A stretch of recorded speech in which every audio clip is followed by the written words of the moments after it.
Hello everyone, this is Manoj. Welcome back to my YouTube channel. In today's video, we'll learn and discuss about React Redux. Alright, so by today's video, I'm starting the Redux series. So in this first video, we'll discuss what is Redux, why we should use it, and what are the core components of Redux. So before starting the video, let me show you something. So as you can see, basically, Redux is a state container. All right. So basically, Redux is a state where we can put our data so that all our components within our application can access the same data without drilling A, B, C in this sequence. All right. So for example, if we are having 10 component, so we don't need to go by component 1, 2, 3, 4, and then 10. Rather, we can directly access our a common state to send the data or to receive the data. So that's why Redux is in the picture. As you can see, Redux is a predictable state container for JavaScript apps. As the application grows, it becomes difficult to keep it organized and maintain data flow. It means when our application grows and we have a lot of components which are, commuting with the data, like sending data or receiving the data, at that particular time, it becomes so hard to manage our application. So for that, Redux solve this problem by managing the state within a single global object called store. So basically in Redux, we have a store which is a single object, and in this that particular store, or you can say in that particular object, we put our data, which is again we call it state. So if you want to send your data, so you can through reducers or through your actions, you can send data to that particular object or state or store, and same way you can access it. All right, so this is about how Redux is being used in today's time. And if you see what are the principle of Redux, so there are three principles. The first is single source of truth. It means we only have a single object in our React application which is responsible to hold the data, or you can say the state. So this is single source of truth. Now, state is read only. What does it mean? It means our state is read only. We cannot directly modify our state through our actions or through our reducers. All right. So we cannot change it directly. Now, the third one is changes are made by pure functions only. What does it mean?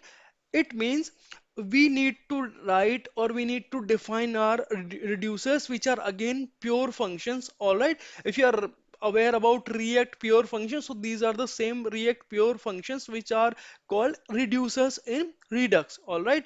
So reducers are only responsible objects which can make change in our state, and after making change we will get our updated state.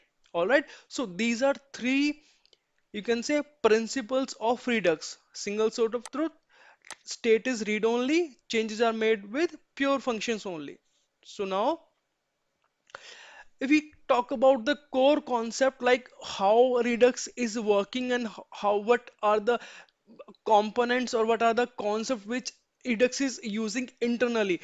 So there are three things: actions, reducers, and store. We'll talk about later about all these. But before talking about these core concepts, let's discuss this diagram. Let's say this is our React component, and we can say this is a view. All right. So if you want to access the state or access the store, so you will dispatch an action. All right, so once action will dispatch from your view, then it goes to reducers. All right, then reducers are again commute to store, and whatever action you have dispatched from the view, it will take it as an input, and then it goes to the store, and based on an action it takes the data or it updates the data, and again in return the updated state to your view. All right, so this is how Redux working in our React. All right, I hope this is clear to you. So now let's go to our application. So let's quickly create a new application by the command npx create react app.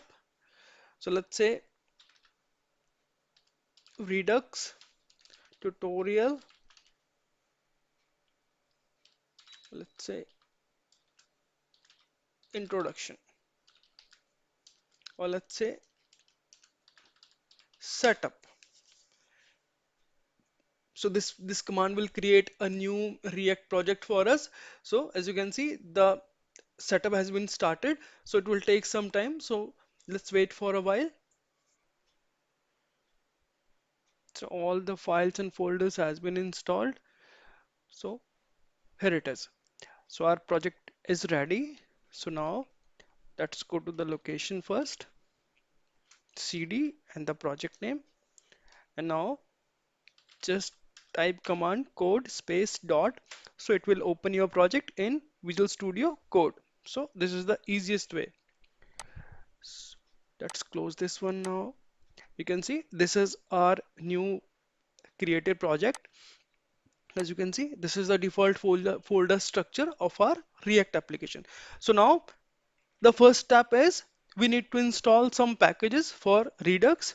So npm I, the first one is Redux, the second one is React Redux, and we will also use Bootstrap for that for our forms designing. So let's include React Bootstrap also and hit enter. So it will install all three packages for our project. Meanwhile, it is installing these packages. Let's go to the Chrome so that we'll install the DevTools. So we are in our Chrome browser. So you simply need to write install Redux DevTool extension. Hit enter. So the first one, the chrome.google.com. So you need to click on that link and it will take you to the extension of Redux DevTools. So you need to install it because without installing this extension, you are not able to see the state actions and also other things on your browser. So I have already installed that. So it is showing remove from Chrome. So I recommend you to install it. All right. Now go to Visual Studio Code. Yeah. So it all the packages has been installed. Let's go to the package.json just to verify. So this is React Bootstrap, React Redux and Redux. All right. So we have installed all three R packages. So we are done from the package side. So the second step is we need to create some folders. All right. So go to your source folder and create. So now second step is we need to create our folders for our actions, reducers, store. All right. So go to your source folder, right click, click on new folder. No. The second step is we need to create some folders like for reducers, for store, for actions. All right. So go to your source folder, right click on it and click on new folder. So the first one is reducers. Again, go to source folder and this would be actions. Again, source folder, store. So these are three folders which we will need to create our files for Redux. All right, let's create another folder. This is for React components. So name it components. Components. All right. So this is the folder structure which you can apply in your React or Redux application. All right. So in the next video, we will talk about and declare our actions. All right. So this is about today's video. I hope you like it. If you did so, hit the like button, share, comment. And if you need any kind of help, so you can connect me on Instagram. My Instagram handle is Open Programmer. You can also find this in channel description. I'll see you in the next one. Thanks for watching. Take care. Bye bye.